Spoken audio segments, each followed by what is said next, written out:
আসসালামু আলাইকুম। আশা করি সবাই ভালো আছেন। প্রতিদিনই কোথাও না কোথাও ঘুরতে যাওয়া হয়, কিন্তু আজকের সফরটা একটু ব্যতিক্রম।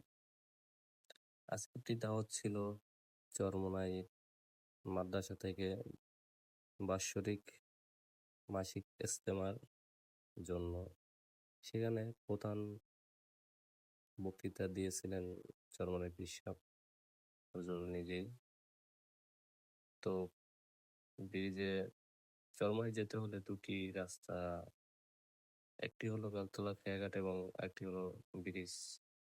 আমি ব্রিজ হয়ে যাচ্ছি। খুবই সুন্দর একটি পরিবেশ, মনোমুগ্ধকর।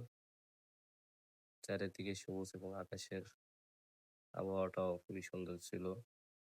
চারিদিকে একাকার সৌন্দর্যে।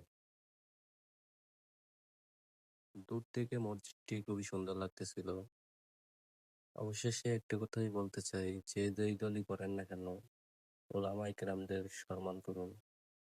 কে বলতে পারে এখান থেকে একটি ছেলে হয়তোবা আপনার শেষ বিদায়ে ইমামতি করাবে। আল্লাহ হাফেজ, ভালো থাকবেন।